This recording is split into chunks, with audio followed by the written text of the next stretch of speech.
Are you excited as I am? Because it's time to start a new project. This is the Everlea Bag. It was designed about 2 years ago when I started designing bags, and one of the first attempts to write a proper ebook, but I wasn't really able to as I am today. I've learned so much along the way and figured it's time for a glam up. So here it is. The new Everlea ebook is ready for download. And in this video tutorial, I will show you how this is done step by step. First, we have a detailed look at what we're making today. Especially the front is quite tricky and detailed. We have add-on pockets on the front, 3 to be exact, pocket number 1, 2, and 3. Pocket number 3 is the small up in the top. This is pocket number 1, and on this version, I did a complete bounded version, which is the main description in the pattern itself. There's an alternative. You could also avoid binding for the 2 larger pockets on the bottom, and I will show you both ways on how to do this. So before you start, you have to decide whether you like to do a bound or unbound version. If you open pocket number 3, you can see that it's attached above the strap, so make sure to keep the right order on when to install each pocket. This is another zipper pocket on the front, and if you look at the side pieces here, when you carry your bag on the handles, it will go down like this, and if you wear it like a crossbody bag, they will go up like this, looking kind of cute. On the interior, you'll find a slip pocket and a zipper pocket as well, of course. And the interior is bound as well. And I would not suggest you to skip binding here because it does give the bag its structure. On the sides, we have 2 side pockets, slip pockets as well. So let's start prepare our pattern pieces and our fabric pieces. First, when you download the pattern, make sure to save this on your computer and open up the new file. Do not print directly from the browser. And then when you open the file, you also have to make sure if you use US letter or DIN A4, and also choose the right format in your printing options. It is essential that you switch the size to actual size or 100%. And when you print out the pattern pieces, do check the control boxes on the pattern pieces itself on the paper, either in centimeters or in inches. Now let's have a look at the materials that I've used. I've used an outdoor fabric as my main fabric and the regular quilting cotton as my lining fabric. Interfacing depends on the type of fabrics that you use, so make sure that you adjust it to your likings. I have used Decophyllite for the main pieces, and on top of the Decophyllite, I have fused some volume fleece. You can either use H630 or Pellon Thermolam. They're quite similar. For my lining pieces, I've used the G700 because it gives this soft cotton fabric more grip. I have used faux leather as a bottom piece, and we do need a zipper tape, lots of zipper tape. We do need some webbing as well as some bias because we do need a lot of binding in this project. If you're afraid of binding, don't be. There's also another tutorial here on my YouTube on how to do binding for bags. When it comes to the hardware, adjust it to your webbing width, like the D-rings, the swivel clasps, and the slider. You would also need a lot of zippers, but you've seen this, right? The front has so many zipper pockets and another zipper on the interior, so you do need 6 zipper pulls for this project. Now there are some specialties when it comes to interfacing. See, this is the A piece for the bag. It has the Decophyll on the bottom and the volume fleece on top, but for the front we do need a space here in the interfacing for our zipper pocket. So therefore, if you prepare your Decophyllite and the volume fleece, make sure that it's mirrored. So when you cut, this is the sticky side and this is the non-sticky side. So the zipper pocket now from this view is on the right, but if you flip it to the right side, it will be on the left. So make sure you cut the hole in the right way that it's mirrored. If you draw on the non-sticky side, you have to mirror it. If you draw on the sticky side, you don't have to mirror it. I hope that makes sense. So if you have a look at this image here in the video, you should know what I mean. So front and back. The back is without the gap. When it comes to the A pieces, we do need 2 lining and 2 main pieces. For the sides and the bottom, we need the main and the lining pieces. Make sure you cut the the slip pocket for the side piece, not the wrong way around, because the wider edge will be on the bottom. This is the bottom piece D, also with the deco fillet and the volume fleece on top. When it comes to the front pockets, it's important that you do interface the main pocket pieces, but do not interface the gusset pieces. So all the strips that you have cut here on the bottom, they are without interfacing. Do not mix them up in length, because each pocket has a bottom and a zipper strip. So if you sort them out like this, you see the longest one is for pocket 1, the middle one is for pocket 2, and the smallest one, the shortest one, for pocket 3. And like I said, do not interface these gusset pieces. And I strongly recommend not to use any thick fabrics for these pieces. So if you want to make one but from vinyl, you should have an alternative for the gusset pieces. Maybe make them from canvas or outdoor fabric or anything that is not as bulky and stiff as vinyl. So before you start, you have to decide whether you use the bound method or the turned method. So this is pocket 3 with binding, and you could do all 3 pockets this way. That's totally up to you. But I suggest you pocket number 3 should be bound in any case, because it will be harder to turn. Here on this back pocket, you see pocket number 1 as a turned version. So here's no binding, you can skip that. I will show you both methods. So you can also do a mix-up like I did. You can make pocket 1 bound, pocket 2 unbound, but I suggest you pocket 3 to be bound. But let's talk about this in detail when we get to this step in particular. See, here is pointed out if you want to turn this, it's a small space on where you can turn your pocket to the right side. Here as well. And this version, I will try to make the opening for turning it on the side.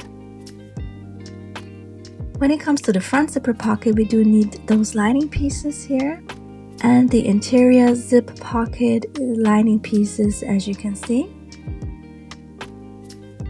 We also need the pattern pieces for the interior slip pocket. I made them from both lining. You could also make one from your exterior fabric if you want to have some color, like a color pop in there. These are the zipper tabs and the zipper ends, the main zipper ends. So no interfacing on these ones as well. Skip the interfacing right here. I think now we've talked through all the pieces, so let's actually start with the side and the bottom pieces. So here you can see all the pieces that we're gonna need for this part, and this is an easy start to warm up, I would call it like that. So we have our side pieces. We will start by making the side pockets and attaching them to our side pieces.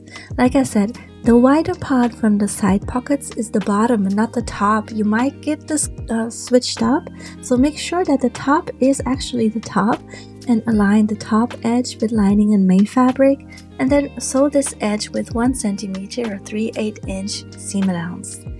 Then fold the seam open and fold the fabric's wrong sides together and top stitch the top edge. Next, we will attach the pocket to the side piece. Therefore, place the pocket on the side piece, align by the bottom edge first, and baste this in place. We will do the side afterwards to make sure it's straight, okay? So do the bottom edge first, and then you can sew up the side edges from the same corner. I started by just aligning the bottom edge, and next I will align the side edges like this and baste this in place. When this is done, you will attach the other side edge and then make sure that the top edge is straight. You might wonder, like, why not do this in one step, in one sew? And the reason is it can get like crooked sometimes, so that the side edge will not be straight, the top edge from the side pocket, that's the right word. So to avoid that, you have to do the bottom first just to make sure everything's straight. Repeat this for the second side piece, and next assemble it with the bottom D piece. So you put this right sides together aligned by the short ends, secure this with clips, and then sew both of the pieces together with 1 centimeter seam allowance. I do this in one step. I attach the other side piece as well, and then I will sew both of these edges with 1 centimeter 3/8" seam allowance. To avoid some bulk, you can press the seams open from the wrong side and then top stitch on both sides instead of just top stitching on the bottom piece, for example. So finger press it. If you can press it with an iron as well. I can't because I've used vinyl for the bottom. And then with the seam folded open, top stitch.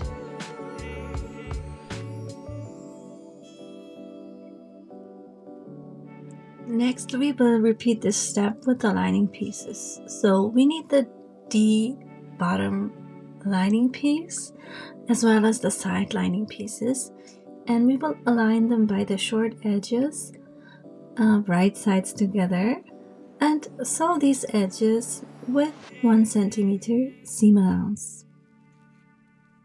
3/8" seam allowance, 1 centimeter seam allowance.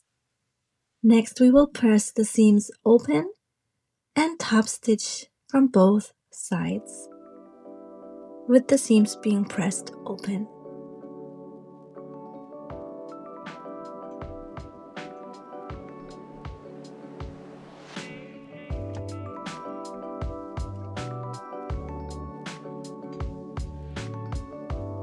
Now we have to sew both pieces wrong sides together. So if you align them, make sure that the seams are sitting exactly on top of each other and aligned by all outer edges, based along the whole piece to secure both pieces together. All that there's left to do now for this piece is mark the center on both edges and set this aside. We will need this for assembly later.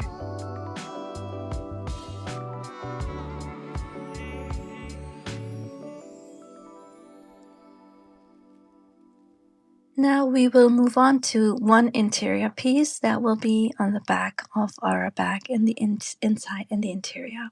So we'll be making the zipper pocket first and then the slip pocket. You need a piece of zipper which is 25 centimeters long or 10 inches. Mine is a bit longer because I like to work like that and then trim off the edges. So decide if you like to do this as well or not, is totally up to you. Draw the rectangle on the wrong side of the panel and then place the panel centered on 1A lining piece, 5 centimeters, 2 inches from the top edge, and centered. Then stitch together 2 pieces along the drawn rectangle. Now we will cut the center line, but not all the way because this line will start and end in a V shape. So take some scissors for this step I would not suggest you to do this with the rotary cutter, and close as far into the edges as possible without hurting the stitches.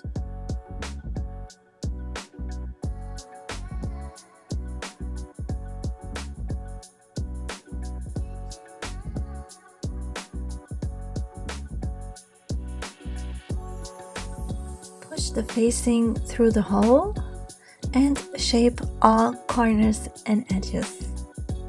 Then give it a press. This looks nice, so we can set this aside and take care of the zipper pocket. So we need the interior zipper pocket pieces right side up and the zipper right side up with zipper pull attached, and we will sew the top edge with 7 millimeters, a quarter of an inch seam allowance. Then I trim off any extra on the sides. Like I said, my zipper is a tad longer than 25 centimeters, so 10 inches. Then fold the zipper away from the fabric like this and attach the other edge of the zipper tape to the second interior zipper pocket in the same way. Sew them both being right sides up, 7 millimeter seam allowance, 1/4 of an inch. Now fold the fabrics away from the zipper like this and make sure the zipper closes towards the left. Then center the gap in the A-piece above the zipper tape and have the panel, the facing, aligned with the side edges of the interior zipper pocket. Next, stitch a rectangle around the zipper to secure the A-piece and the interior zipper pocket together. Now flip the piece over and fold the upper interior pocket piece down and trim the extra fabric on the bottom interior zipper piece, like I'm doing it here in the video. Next, sew the side and bottom edges with 1 centimeter seam allowance, 3/8 inch. Of course, we will fold away the A-piece like this. Next, we will make the interior slip pocket, so therefore place the two pieces right sides together, sew them with 1 centimeter seam allowance or 3/8 inch, but leave an opening at the bottom to turn the piece right side out. Trim the curvy section and the top corners with some pinking shears, and then you can turn the piece right side out, shape all corners and edges, and press it with the seam allowance from the opening being folded inwards. I like to use a chopstick here for the top corners, so make sure that they are shaped correctly. And then I give it a press, and you see the seam allowance from the opening is folded inwards. Then top stitch the top edge and place this slip pocket on the A-piece. So we will place this 7 centimeters from the bottom edge to 3/4 inches and make sure it's centered. And then stitch the slip pocket on the A-piece, but make sure that the interior zipper pocket pieces are folded upwards so they're not getting caught in any stitching. So this interior piece is done. Set it aside. It is time for the more complicated stuff like the front pockets. So like I said before, you need to decide whether you like the turn version or the bound version. I usually prefer the bound version, but I know since a lot of you don't like them as much as I do, this is an alternative. I will show you both ways and you decide which pocket will be sewn in which way. So in the pattern, the main way to do this is by binding, and I've added an extra page about how to do the turn version. So now you have to make this decision, but what is the same for all three pieces is the gusset. So the gusset will be done in the same way, and we will prepare the gusset pieces first, just to push the decision a bit to the back. And then you can decide how you like to make your pockets. So we need to prepare 3 zippers. The zippers have the same length as the gusset pieces. So we will need the zipper pieces. We put the bottom pieces aside for all 3 gussets. I left my zippers again a bit longer as the gusset zipper pieces. so don't get confused by that. And then mark the center and fold the raw edges towards the center, and then give it a press and fold the pieces together so there are 4 layers above each other like this. And then secure this with some clips, and do this for all 3 pieces. I've made this a lot quicker, so this video won't be too long, but this one is already, it's a 1-hour video tutorial, so it's a long video. So like I said, we will repeat this for all 3 gusset zipper pieces, and then place each zipper into the folds. So see, if you take notice about the length of the zippers and the zipper pieces, you should not get them mixed up. So make sure they're all closing towards the same direction. My closing direction was always the left, so if you know my patterns, I like my bags to close that way. You can choose however you like your bags to close, but make sure they're all closed in the same direction. Next, we will place the top edge of the zipper into the fold. So repeat this for all 3 pieces and secure with clips. Again, this is why it's important that your zippers are closing towards the same direction so that you have a top edge. You know what I mean? So when you have attached them, again, check if they all close towards the same direction. And next, top stitch the top edge right here to secure the zipper inside the fold of the top strip. So I will trim off my extra zipper tape on the side edges. If your zipper has been exactly the same size as mentioned, you don't need to do this. Next, we will take the bottom pieces. So again, the shortest one go together, the centered one goes together, and the longest length will go together. So you place both pieces right sides up and place the zipper inside the fold from the side edge like shown in the picture, and secure this with clips, and repeat this for all 3 pieces. So the zipper is sandwiched in between the side edges of the bottom piece, the gusset bottom piece, and they're aligned by the sides. And this is done for all 3 pieces exactly the same way. And then we will sew the side edges with 1 cm seam allowance, 3/8" seam allowance. Now turn the gusset piece right side out and then baste together the raw edges from the bottom piece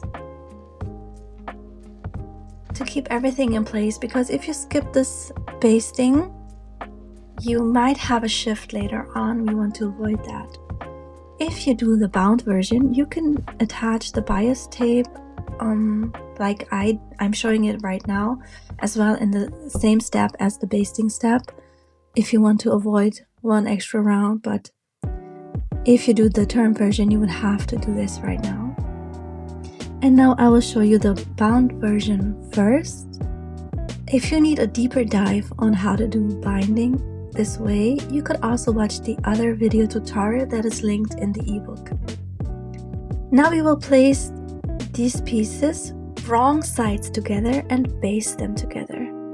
Mark the top and the bottom center on all the pieces, and I will attach my bias tape to the gusset piece on the inside so that it will be sewn in 1 step when I attach those 2 pieces together, and I just need to fold the pieces, the bias tape, over the raw edge later on. So the start and the beginning might be a bit tricky if you've never done this, but they will overlap with the beginning folded like a triangle like this, so you would have a smooth transition and no raw edges on your bias later on if you look at this from the interior. So with the bias connected, I will mark the top and bottom centers on both edges.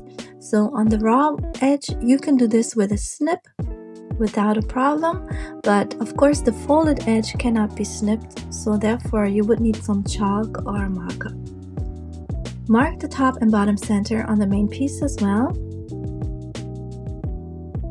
and the side are marked automatically, so there's no need to mark it because this is where the zipper and the bottom piece meet on the gusset. So here I will use a marker. You could also use some masking tape and draw on there with a pencil, which is much more my way of how I usually do this, but this project I've used chalk, but it will get like wiped off so easily. So now we will connect the raw edge to the main piece, aligned by the top and the bottom center first. Make some small snips into the gusset where it's right above the curves of the main piece. And then continue aligning all outer edges, right sides together on top of each other and secure with clips. So what I'd like to do first is baste one round, like really close to the edge, so nothing will shift. If you're confident enough, you could do, of course, the correct seam allowance right away, but I don't because I don't trust myself on these gussets. So I baste first and then sew with 7mm seam allowance, 1/4 of an inch. So it's 2 rounds that I've made. Since I've attached the bias to the gusset piece, I can now simply pull this over the raw edge, fold it towards the raw edge, fold over again, and secure with clips. If you haven't secured the bias before, you would need to bind the raw edges in a traditional way right now. So when that is done, you simply top stitch to secure the bias tape, and now it's up to you if you like to do all 3 pockets this way, or if you rather have this in a turned version. Please excuse my English, like you heard, it's not my native language. And sometimes my head keeps like twisting all the words around, but I hope it's clear to you what I mean. So you can do all 3 pockets like this. This is how I would usually do this. But if you don't like binding too much, here's the way to do this in a different approach. Of course, check pocket number 3 if it's correct. You could also do this with the turned version if you are brave enough to turn this through a small hole. I massage the zipper over the bias, over the bound edges to keep this in the right shape.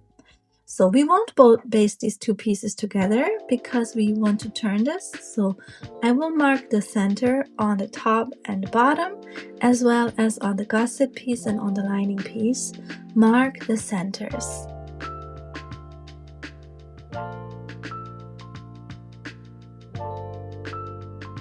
Also mark the center on the folded edge. And then we will attach the gusset to the main piece the same way as we did before when the lining was attached, but this time we will attach the lining later. So with the centers marked, place this right sides together, aligned by the top and the bottom edges first. And for a better fit, make some small snips into your gusset piece where it's above the curvy section. But be aware that not all zippers can be clipped like that. It depends on the quality if they fray or not, so keep this in mind. My zipper is fine with being clipped. When all outer lines are attached, you need to sew this with the correct seam allowance. You could baste first as well if you like to, but make sure the part where you're turning your opening will be that you've used the proper seam allowance of 7mm right here on the bottom edge. So I suggest you to sew with 7mm at least the second round, and then you will place the lining piece on top and squeeze this gusset piece in place because it might be a bit hard to align all outer edges correctly because you have a loose gusset piece from the zipper flopping around there, but you need to push this out of the way, okay? And then you will sew these 2 pieces together with 7mm seam allowance as well. but this time you will leave an opening on the bottom edge, like where no zipper is. That is done. I will carefully trim the curved edges, but only like really minimal, because if you trim too much of the zipper tape, it might like fray later on, and there will be holes, and we don't want that, of course. In our zipper, we don't want the holes in the gusset piece. So next, turn your pocket right side out and take some time to shape all the edges, the curves, everything should be shaped and pushed. Like I pull on the zipper to have the edges like turned correctly, and then fold the seam allowance opening inwards from the lining piece so that the stitches are covered. So take some time for this, and then use a pin to keep this in place. So next you would have to top stitch the piece, and in this step the opening will be closed automatically.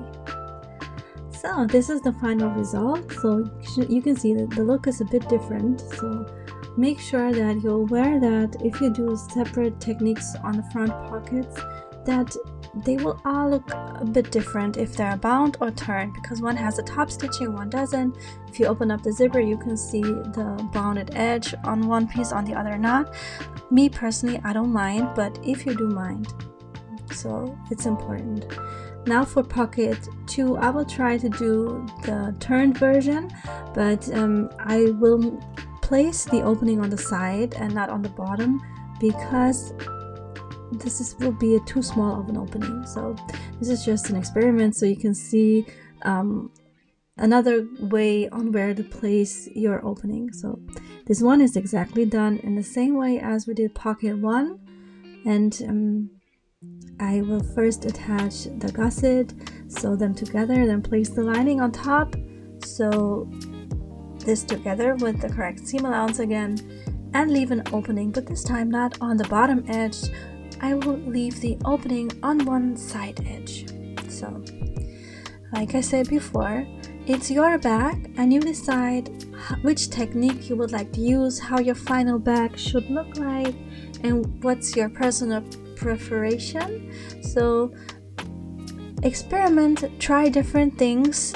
Just if you do something for the first time, I really suggest you not to take your favorite all expensive fabric for the first piece you're making. If you're making something new, keep that for piece number 2 when you're confident and you know what you're doing. So it's just a small tip to avoid some stress and drama later on, especially if you make something for the first time. You cannot expect to be just perfect from the start, even though you're sewing for so many years.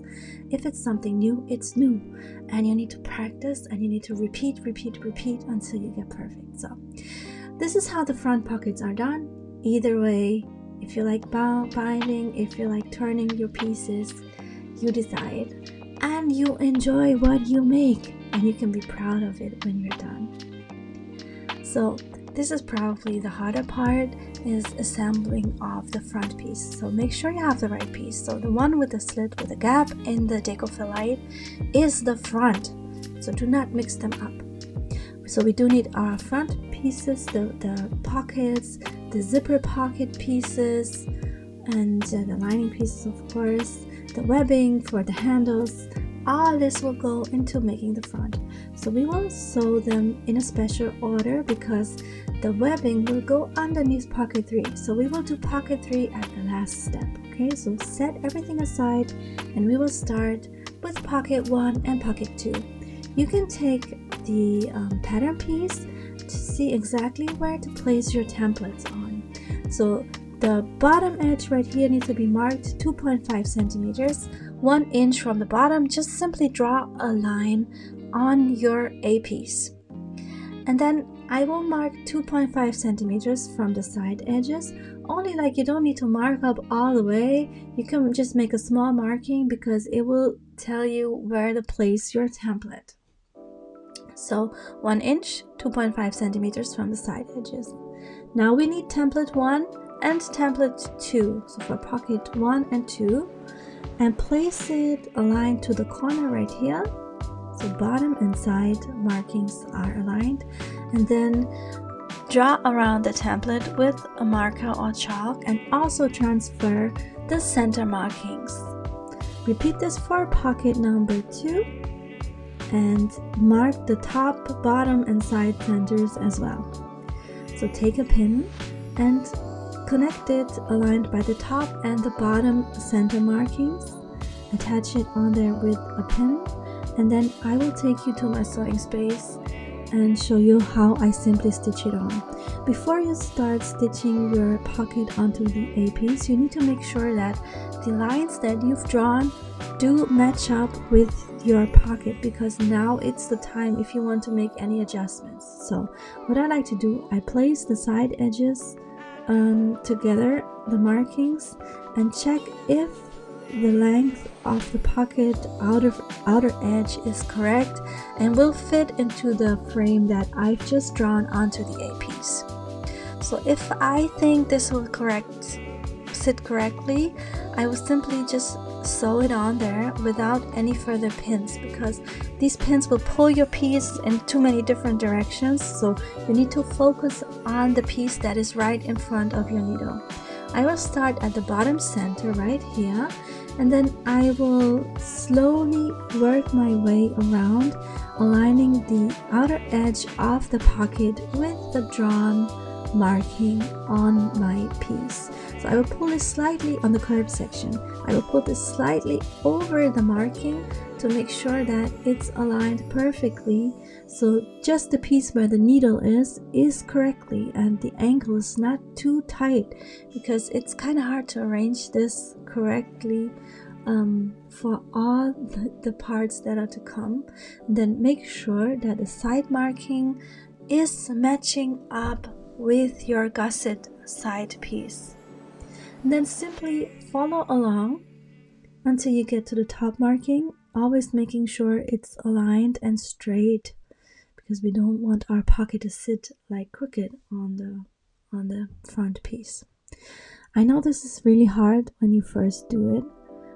This takes some practice, so if this is the first time you've attached a pocket onto a bag like this, don't expect perfection at the first time you try something new. I always have to repeat that, because it doesn't matter how long you're sewing. If you try a new technique, you would need to practice. Otherwise, everybody could do what we're doing right now. This is special, this is advanced, this is not a beginner pattern project, so it requires practice.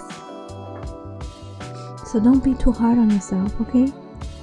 So simply follow along all the markings, go slow and stitch by stitch, especially when you're at the curvy section.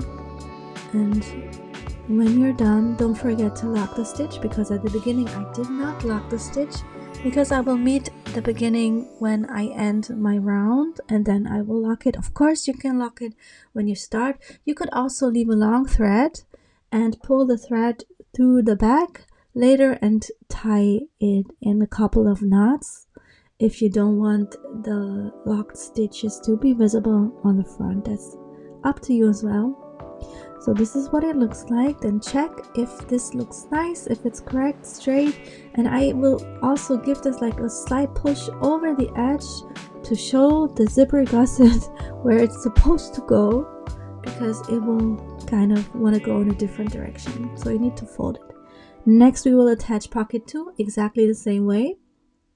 So pin it down on the top and the bottom center markings, and then check if the line you've drawn is correct, if everything's matching up, if it fits in there in this frame, and then stitch it on the same way as we did with pocket 1.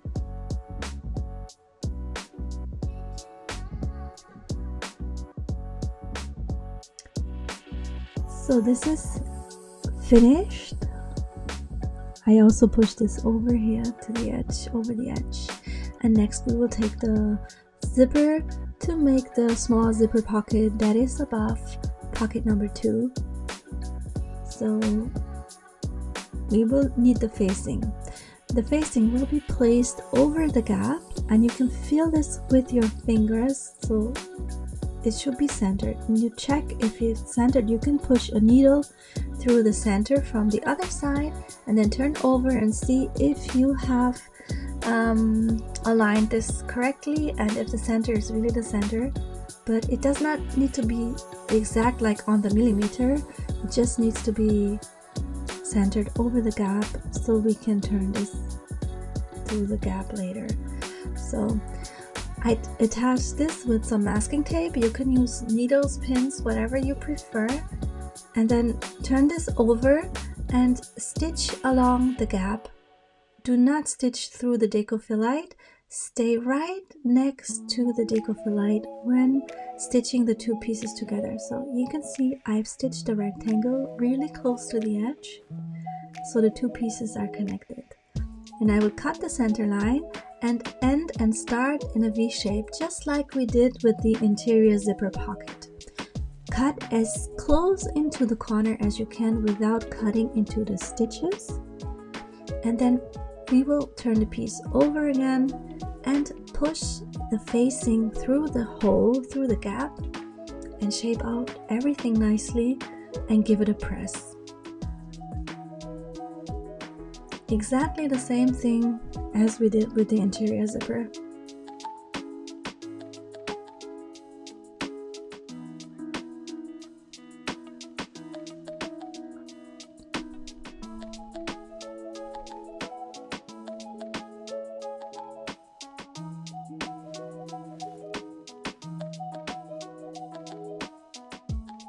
When this is pressed, we can take care of the zipper itself and the zipper lining pieces. So we will place the zipper, which is 6 1/4 inch, 16 centimeters long, both being right sides up with the pull attached, aligned by the top edge, so with 7 millimeters on both edges. So this is the same technique. We open up the zipper and make sure it closes the same direction as the front pockets. Place the gap of the A piece on top, and you can check if your facing side edges align with the interior zipper pocket lining pieces, and then stitch both pieces together by stitching a rectangle along the edges of the zipper.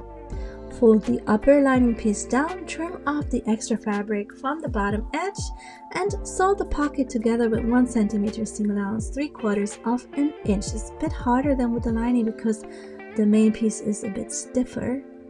And then trim off any extra zipper. You know me now, okay? I don't have to repeat this every time. You know my zippers are a tad longer. So that is done. So before we can attach pocket number 3, we need to take care of the handle because the pocket will be sewn above the handle. So next, we will prepare both handles for front and back at the same time. So here, I changed my mind to a different color than I thought I would, but I needed a bit more of a color pop on this bag. And yes, I took the berry color because it's so pretty. So cut 2 pieces of webbing, both being 70 centimeters, so 27 inches long, and then we will mark the center that will be stitched together. So therefore take the measurements from the pattern. So here you can see the centered 30 centimeters are marked, centered 12 an inch, and I will draw a line on there to mark this, and then within this marked section, I will fold the long edges on top of each other and sew them together. So that will make 2 handles. When the handles are done, come on, hurry up, Sarah. When the handles are done, they look like this. So we need to fold the ends over. So turn it over. So because we need to fold them to the wrong side of the webbing, 2 centimeters, 3/4 inch, and place them right next to each other to make sure that both handles are exactly the same. Then you can put one aside for the back piece because we are doing the front now. So we will attach this to the front piece first. So take your ruler and measure 7 centimeters, so 2 3/4 of an inch from the top edge, and also mark 6 centimeters to 1/4 of inches from the sides. So 7 from the top, 6 from the side. And place the webbing on there on your marking. Make sure the webbing sits straight and is not twisted. That can happen. Okay, so sew it on there, not being twisted. And I've also made another marking on my webbing, 4 centimeters, 1.5 inches tall, so I know that how tall my X box will be that I stitch on there, because you can do a rectangle as well if you prefer rectangle. I prefer an X, and it gives a nice finished look, and it's more sturdy, I think, because if you have something heavy in your bag, you don't want the strap to rip off. Okay, so next it's time to attach pocket 3. So take the template. It's 1 centimeter 3/8 inch from the pocket 1 and 1 inch 2.5 centimeters from the side edge, and then place the template on there and transfer the outline and the center markings. And it's stitched on there exactly the same, but this time I've only pinned it on the bottom edge because the top is so thick with the webbing attached that I couldn't get a needle through. And then I stitch it on there. I checked first before I stitched if the length of the frame is correct with the length of my gusset piece, and ta-da, the front is done. The back is probably the easiest thing and the quickest step in this, because we will simply add the webbing in the same way that we did to the front. So we make our markings with the same measurements from the front, so that of course the handles have the same length. Also mark the height of the box that you want to sew on your webbing, and then stitch it on there the same way. So you might wonder why there's no slip pocket here on the back, and it's simply because I thought it was too much. And if you would like to add a slip pocket, which you could do, it's your project, you need to make sure the top edge is a bit wider than the A piece, because otherwise you get wrinkles. It will be too tight. Let's assemble all of our pieces. So we will need our zipper tabs first and our main zipper. This is 32 centimeters long, 1/4 of an inch, and we will sandwich the short ends of the zipper in between one set of the zipper tab, main and lining pieces. So we will do this for both short ends and then sew them together with 1 centimeter seam allowance, 3/8 inch seam allowance. Next, fold the fabrics wrong sides together and top stitch. I will top stitch them in a U shape so that the main and the lining pieces, they will stay together. Mark the center of your zipper tape. Also mark the centers, top and bottom of your front, of your back, of the gusset piece, the bottom and side piece. Then place the main zipper on the front. Again, make sure the zipper closes in the correct direction. All zippers should close the same way, and make some small snips into the curved top of the A piece. First, baste the zipper in place. I strongly suggest don't skip the basting because of the slight curve on the sides here. So it's easier if you have basted this first. Make sure the edges are aligned correctly because they will resist and fight you. They don't want to stay like that. So baste in place first. Then you will need the lining A piece without the zipper pocket. Just the lining piece that is unused or unstitched. And then place it on top, right side down, aligned by the center as well. And then you can make some small snips into the lining piece where it's curved as well. And now sew the pieces together with a 7mm 1/4 of an inch seam allowance.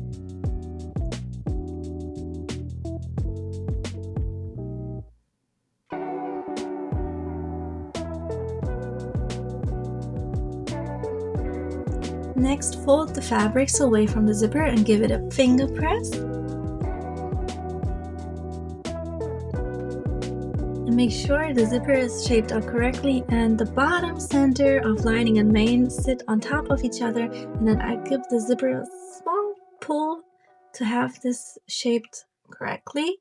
And you can see this is a small curvy section, so it's not the easiest thing to make, but it should be curvy. And then top stitch. We will attach the zipper to the back piece exactly the same way. Change of light. Okay, take the main piece and align it right sides together with the zipper centered. And make some small snips here too in the curvy section of the A piece top edge and baste in place first. I hope you're not annoyed by all this basting, but basting did save me some frustration in the end, so this is why I am a baster. Can you say it like that? Yes, I baste. Maybe I should make a t-shirt. Yes, I baste. Like, I'm sorry, I'm just getting silly right now. Okay, baste first, then take the A lining piece with the interior zipper pocket and slip pocket attached. Place this lining or lining should be right sides together. And then make small snips here too. And then sew with the correct seam allowance of 7mm, 1/4 inch. Fold the fabrics away from the zipper, give it a finger press, and then align the bottom edge of the main and the lining and top stitch. So you can trim off the zipper tabs extending on the sides. And now we will need the main zipper ends. So make sure the wider section will be connected to the edge of your main piece, right sides together like this. And then we will sew this edge with 1 centimeter, 3/8 inches make me dizzy sometimes, I'm sorry. You sew this edge with the correct seam allowance, let's say like that. Then fold this wing away from the zipper, and now we will top stitch this space right here, and in one step we will baste together the whole piece, lining and main, top stitch, baste together. So we will sew one big round. So nothing can shift like that, it's all connected and top stitched at the same time. You might have some little corners here, you can simply trim them off so it's one smooth curve on both sides, of course. And then we will connect the side and bottom piece with our front and back. So I suggest you to start with the front. It's a bit harder because of the front pockets and the zipper and everything, but yeah, do this slowly and also make some small snips into the curves here on front, back, on both sides where the this curve here is. This is just making it easier to align with the gusset piece.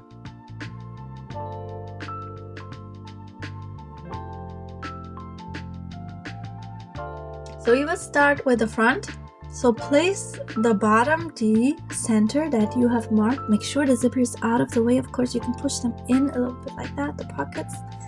And then place this aligned by the center marking on top of each other, right sides together, and secure with clips.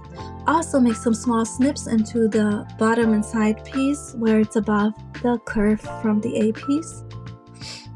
And then take your time, correct yourself if anything is not sitting correctly, because the curve should sit nicely on top of each other as well as the top edge. So I will work my way from the bottom towards the top, from the center, and then on the other side as well. And the top edges here should meet up perfectly. So if they're not 100% matching up, you can make some adjustment in the curvy section. So here I'm correcting myself so that everything sits nicely on top of each other, and then I go to the other side and repeat this. what we will be doing next is we will baste this together first. You know why? I'm not going to repeat it. And then we will sew this edge with 1 centimeter 3/8 inch of a seam allowance. And what I like to do is I would like to attach the bias in this step. So watch closely. You can do this in a separate step, of course, but this is just one way to do this, and you will save just one round of stitching because otherwise it's so much stitching. But I tell you, this being bound is just giving the bag a lot of structure, and it stands and sits nicely, and I really like the frame that it gives the bag from the interior. So first I will baste, and then I will sew this with the correct seam allowance, but I will place the bias tape that I've prepared onto the piece so that it's sewn in one step. What is important right here, so I will not bind from the top all the way. I will leave some space, like this much. It's about 4 centimeters. And the reason why is we want to avoid some bulk in this top section because it's hard to turn later on. But as you can see, I've started the stitching at the top, but I've placed the bias about 4 centimeters below, and I stopped the bias tape below the 4 centimeters from the top, simply to avoid bulk. And don't worry about this being a raw edge because you will not see this later on. If you start this too low, of course you will see this then, but if you place it like I did it here, you don't have to worry about any raw edges sticking out. It won't be visible. It's in the top of these flappy wings, so you won't see this. So when you've folded the bias over, you give it a top stitch for a nice and clean finish. And of course you can do this in an extra step. You can sew with 1 centimeter first and then close the raw edges with binding. Now we will repeat the same process with the other side, with the back of our bag. So I will start at the bottom as well, work my way up to the top. I will make the snips in the section where it's above the curves. Baste first, then sew with 1 centimeter seam allowance and close the raw edges with binding, starting about 4 centimeters from the top. I think that's 1.5 inch. And then I will close the binding by folding it over and top stitching it to secure this.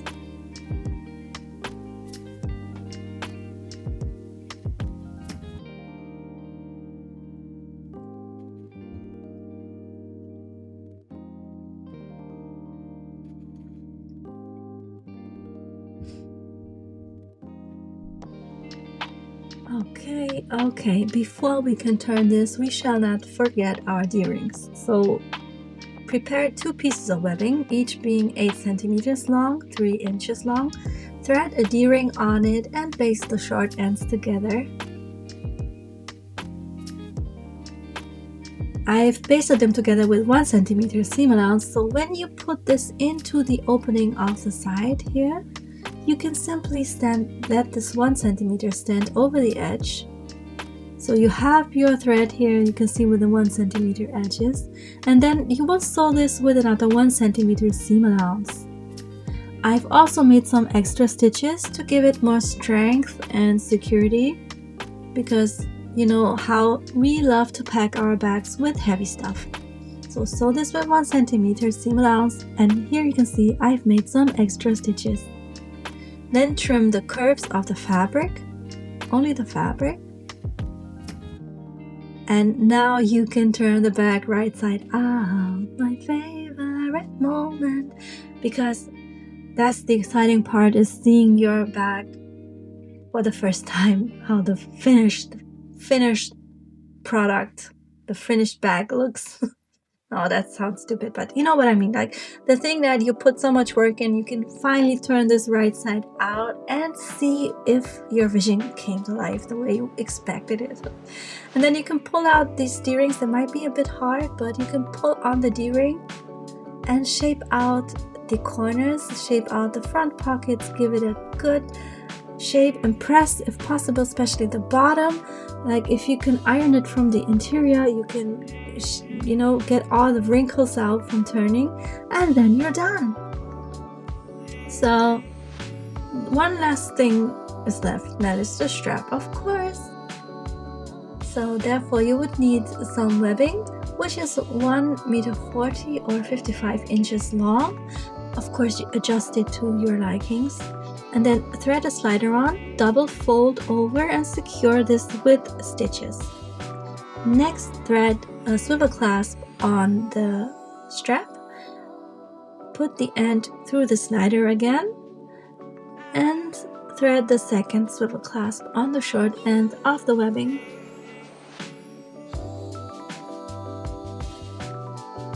Fold the end over twice and secure with stitches as well, and now you're done for sure. You just need to connect your strap to your bag and then you're done. I hope you've enjoyed this project. Maybe you learned something new, some new techniques, some new approaches. This will make me extremely happy.